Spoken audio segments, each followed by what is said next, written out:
Hello dear students.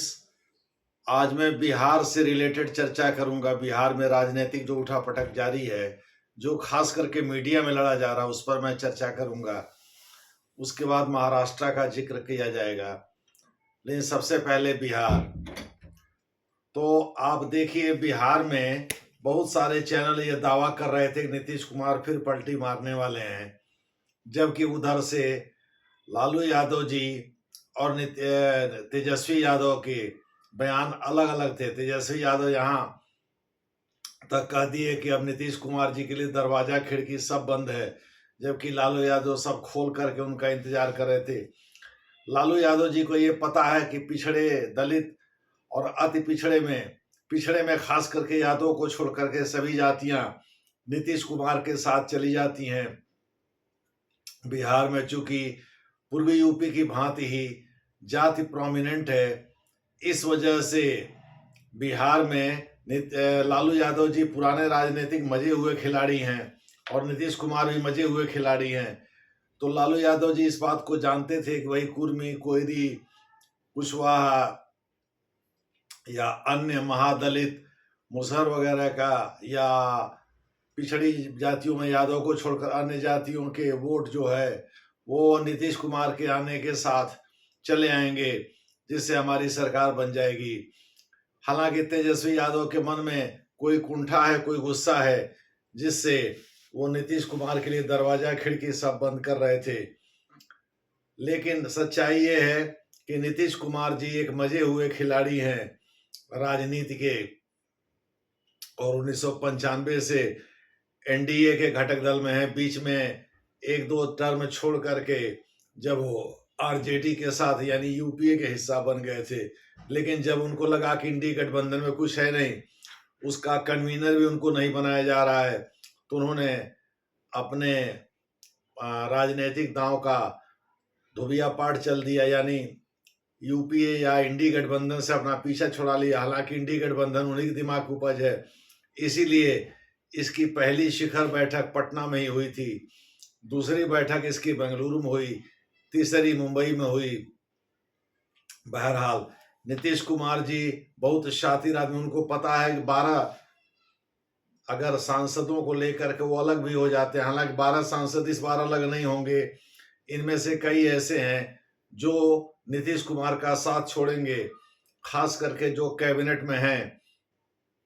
और नीतीश कुमार जी को ये पता है कि भाई केंद्र में बीजेपी तब तक मजबूत है जब तक कि टीडीपी, तेलुगु देशम पार्टी के चंद्रबाबू नायडू समर्थन दे रहे हैं। और वैसे भी 240 तो बीजेपी है ही, और अमित शाह वहां बैठे ही हुए हैं। अमित शाह कोई न कोई रास्ता निकालेंगे तोड़ फोड़ करके, सांसदों को अपनी ओर मिला करके बहुमत के आंकड़े तक पहुंच जाएंगे। और टीडीपी है ही, ये इसलिए नीतीश कुमार जी इस बात को अच्छी तरह समझते हैं कि भाई ऐसा है, केंद्र में बीजेपी के सत्तारूढ़ रहते भले ही बिहार को विशेष राज्य का दर्जा न मिले, लेकिन मोटा माल तो मिल ही रहा है।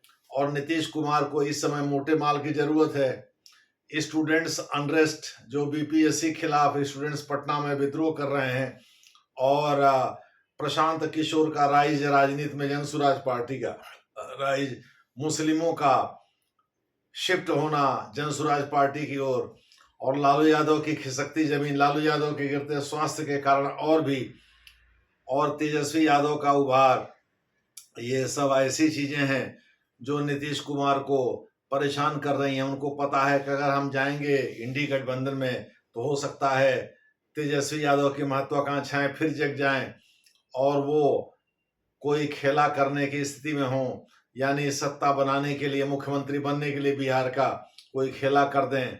इससे बढ़िया है चुपचाप यहीं पड़े रहो। तो मेरी समझ तो ये कहती है नीतीश कुमार कहीं नहीं जाने वाले हैं। यानी भले ही सकरात के मौके पर दही चूड़ा का भोज आयोजित करें, तेजस्वी यादव बार्गेनिंग सीट की बार्गेनिंग के लिए भले ही चले जाएं लालू यादव के पास, लेकिन पाला बदलने वाले नहीं है। नीतीश कुमार बहुत शातिर राजनेता हैं और वो इस बात को अच्छी तरह समझते हैं कि अब पहले वाली स्थिति नहीं रह गई। इसी बीच उनके पूर्व साथी और उनके इलाके के ही आरसीपी सिंह ने बीजेपी छोड़ने का ऐलान किया।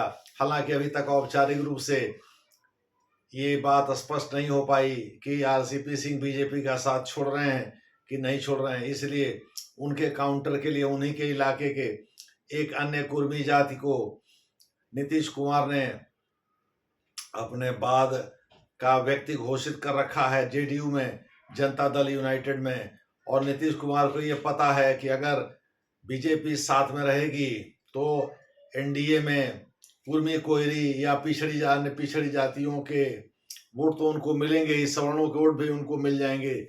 इस प्रकार से सत्ता में रहते हुए ही वो पद त्याग करें तो ज्यादा अच्छा है। बीच में मीडिया में खबर उठी थी कि बीजेपी अपना मुखौटा वहां स्थापित करना चाहती है। जो अटल बिहारी वाजपेयी के जयंती 25 दिसंबर को वहां के deputy chief minister Vijay Kumar Sinha ने ये कह दिया कि भाई तभी सच्ची श्रद्धांजलि होगी बीजेपी के पूर्व चीफ अटल बिहारी वाजपेयी के प्रति, जब बीजेपी की सरकार बिहार में बनेगी। इसके पहले अमित शाह के बारे में उड़ाई गई खबर कि उन्होंने ये कह दिया है कि भाई ऐसा है, एनडीए के घटक दल मिलकर के बिहार में आम चुनाव के बाद अपने नेता का चयन करेंगे। बाद में बीजेपी के कई नेताओं ने बयान जारी भी किया जिसमें गिरिराज किशोर भी शामिल हैं, इसके बाद विजय कुमार सिन्हा भी हैं और भी कई केंद्रीय नेतृत्व के लोग हैं। अमित शाह और मोदी को छोड़ करके ये लोग ये कहने लगे कि भाई ऐसा है, नीतीश कुमार के नेतृत्व में ही चुनाव लड़ा जाएगा। गिरिराज किशोर तो भारत रत्न देने की बात करने लगे थे, उसमें तरह तरह की अटकलें लगाई जाने लगी। कुछ लोग ये कहने लगे भारत रत्न तो राजनीति से संन्यास लेने के बाद ही दिया जाता है, लेकिन ऐसी बात नहीं है। इसके उदाहरण पंडित नेहरू और इंदिरा गांधी जैसे सरीखे लोग हैं जो खुद ब खुद भारत रत्न ले लिए थे। चूंकि भारत रत्न समिति का अध्यक्ष प्रधानमंत्री होता है, तो अगर वो खुद लेना चाहता है तो उसको कोई रोक नहीं पाएगा। तो उन्होंने सत्ता में रहते हुए ही इसको ले लिया था, दोबारा फिर सत्ता में वापसी किया था। तो ये कोई मान्य चीज नहीं है कि रिटायरमेंट के बाद ही दिया जाता है भारत रत्न। बहरहाल बीजेपी के नेताओं की बातचीत से और नीतीश कुमार के अप्रोच से या उनके रवैये से ऐसा लगता है कि नीतीश कुमार कहीं नहीं जाने वाले हैं, क्योंकि उनको लगता है कि भाई बीजेपी के साथ रहते हुए, एनडीए में रहते हुए उनको बिहार के लिए ज्यादा लाभ मिल रहा है। इस समय वो ऐसे भी स्टूडेंट्स अनरेस्ट से वो घिरे हुए हैं और बीजेपी उनके साथ है। अगर आरजेडी साथ में हो लगी तो ये सारा ब्लेम आरजेडी के ऊपर शिफ्ट कर जाएगा। आरजेडी को तकलीफ जनसुराज पार्टी के प्रशांत किशोर से है, जो मुसलमानों का वोट अपनी ओर खींच रहे हैं और मुसलमानों का भी मोह भंग होता नजर आ रहा है। आरजेडी से लग रहा है कि भाई ये तो कभी सत्ता में आएंगे नहीं, और जब तक सत्ता में नहीं आएंगे सत्ता की मलाई का लाभ हम लोगों को मिलेगा नहीं।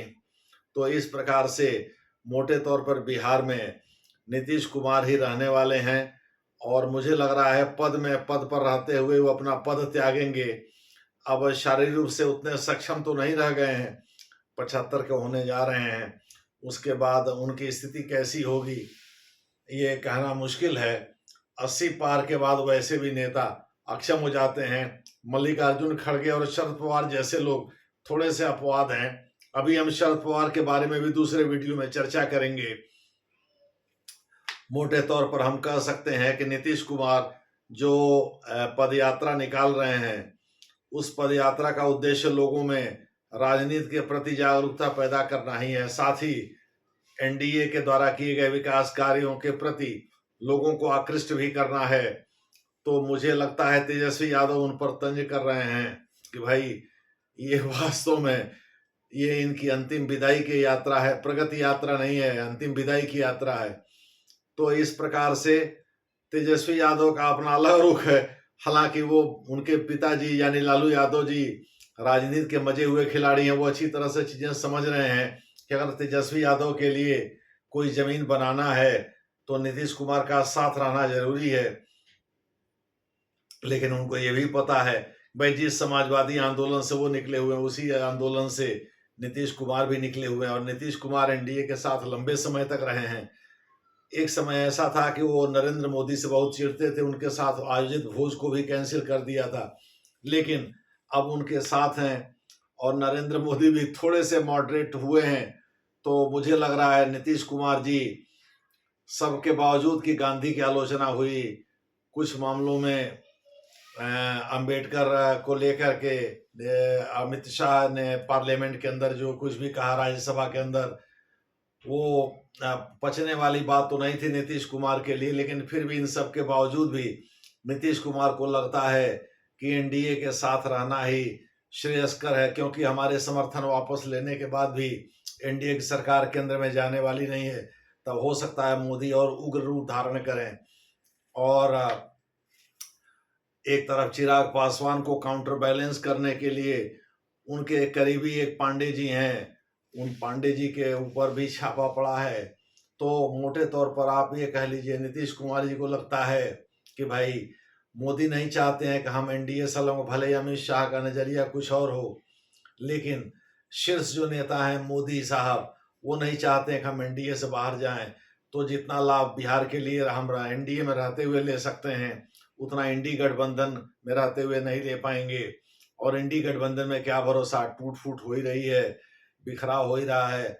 लालू यादव जी भी अब अपना ममता बनर्जी को सपोर्ट कर दिया। पहले अखिलेश यादव जी सपोर्ट कर रहे थे गुपचुप तरीके से, शिवसेना उद्धव ठाकरे गुट भी समर्थन दे ही रहा है ममता बनर्जी को। और दिल्ली के चुनाव में बीजेपी कांग्रेस और आम आदमी पार्टी के बीच तलवारें खींची हुई हैं, ये सभी को दिखाई पड़ रहा है। यहाँ तक कि ममता बनर्जी और अखिलेश यादव जी ने दिल्ली में आम आदमी पार्टी के लिए प्रचार करने तक की बात कह दी है, उसका प्रस्ताव भी दे दिया है। तो मोटे तौर पर नीतीश कुमार को एनडीए ज्यादा सेफ लगता है, इसलिए मुझे नहीं लगता है कि कहीं जाने वाले हैं, कोई पलटी मारने वाले हैं। ये मीडिया का अफवाह है और मीडिया तक ही सीमित रहेगा। धन्यवाद।